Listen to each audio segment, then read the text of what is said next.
Welcome to a day in the life of a Mahjong player. We just got done with a hike through the woods. I do more than just play Mahjong. So this trail, it was called, I don't know, Hickory Road or something, but we're gonna call it the Blair Witch Trail. It was kind of creepy and a bit unmanaged, but it was fun. I loved it. So I'm gonna have a little screen show for you.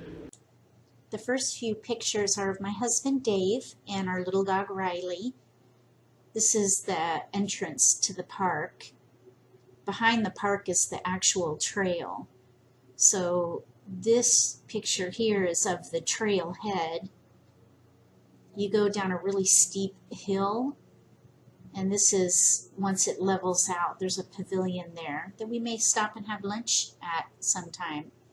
This is going into the woods. You can see the trail is quite narrow.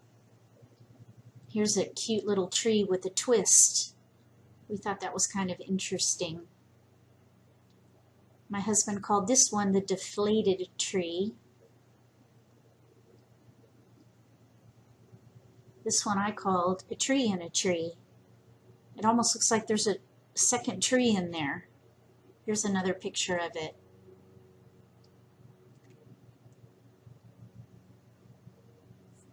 This was a beautiful blanket of green. I don't know what that ground cover is, but it was very lush. And these are some gnarly vines. I just thought it was interesting how they just grew wildly.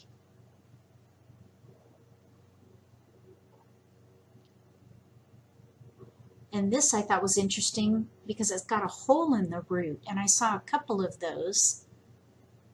And this particular tree has 4 trees but 1 trunk. I thought that was kind of odd. And I found a little bit of fungus as well. And I just think nature is beautiful, so I had to get a picture. Here's some more fungus. I think that's what it is anyway. And this is a fallen tree with some fungus. And last but not least, we have a cute little berry. I am on my way to Costco now. Yeah, I probably should have gotten a shower after that hike, but I have got to hurry to Costco and back because my little doggy, who is now a filthy mess, has a grooming appointment. So I've got to be back by 1:30, and it is 11:30 now. So on my way to Costco, which takes 20 minutes to get there, I thought I would leverage this drive and chat about Mahjong. I was thinking about a post that I saw on Mahjong That's It, the Facebook group. I'll have a link below the video if you're interested. If you don't belong to it, even if you don't use Facebook very much, it's still very interesting.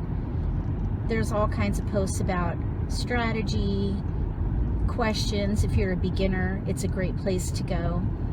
Also, there are questions about Mahjong sets and things like that. So check it out.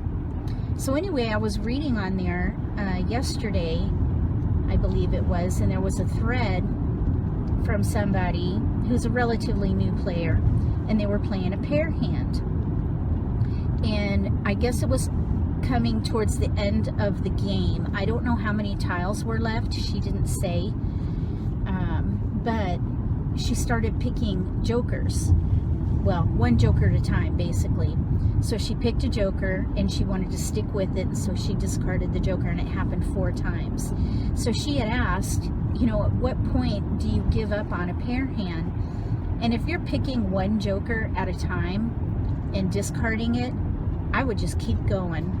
Unless your tiles obviously are out, and depending on how many tiles are left in the wall, you could potentially switch your hand, but it really depends on so many different variables, and she really didn't provide very much supporting information, you know, to really make any kind of good advice. But I was thinking about it, you know, earlier in the hand would have been interesting to hear where, you know, how her hand progressed.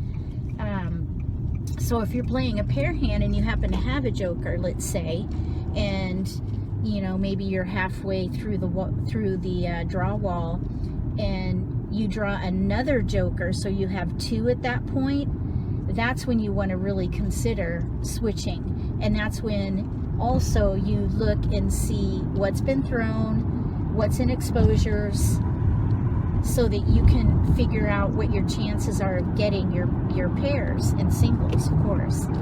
So once you decide whether or not you're going to continue, of course you're going to have to discard those jokers, and everyone's going to know you're playing a pair hand. Because who throws away jokers in the middle of a game? People who play pair hands. So you're going to be announcing what you're doing by doing that. So if you were to switch, hold on, motorcycle group, oh my gosh, it makes me nervous.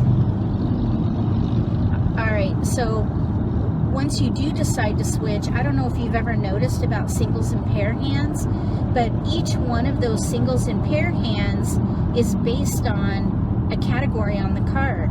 So for example, for the 2017 year, the first hand under singles and pairs is news with like numbers. So you could either switch to a wind hand, and if your like numbers are evens or odds, there's a perfect hand to switch to there.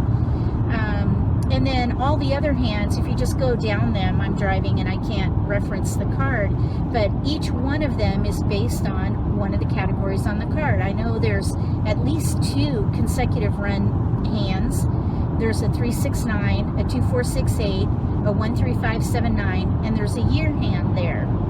So whichever one of those you're playing, once you decide to switch, whether you draw in jokers or whether someone throws up, you know, maybe a pung or a kong that ruins your hand, just switch to that category on the card and your problem is solved. Whether or not you have time to complete a hand in that category, though, that is the question, because you've got to make the decision at the right time. Because if you're about halfway through that wall, that's really the decision point of whether or not you're going to do a switch from a pair hand to whatever category for that hand that you're playing. Because if you wait too much longer, you may not have enough picks to gather enough tiles to make the switch. So it's really all about timing when you're playing Mahjong in general, but especially if you're playing pair hands. So if you're interested, I play online at Mahjong Time, and I record the games that I play and give a commentary along the way. And if you're interested in looking at some pair hand games, just search my YouTube channel for either pair or pairs, and you'll find all the videos where I'm playing a pair hand. And you can kind of see some of that decision making in progress. Let me know what you think about playing pair hands and making a switch and getting jokers. Maybe you have a strategy that you can share with all of us. And between now and the next day in the life of a Mahjong player, may all your pigs be keepers.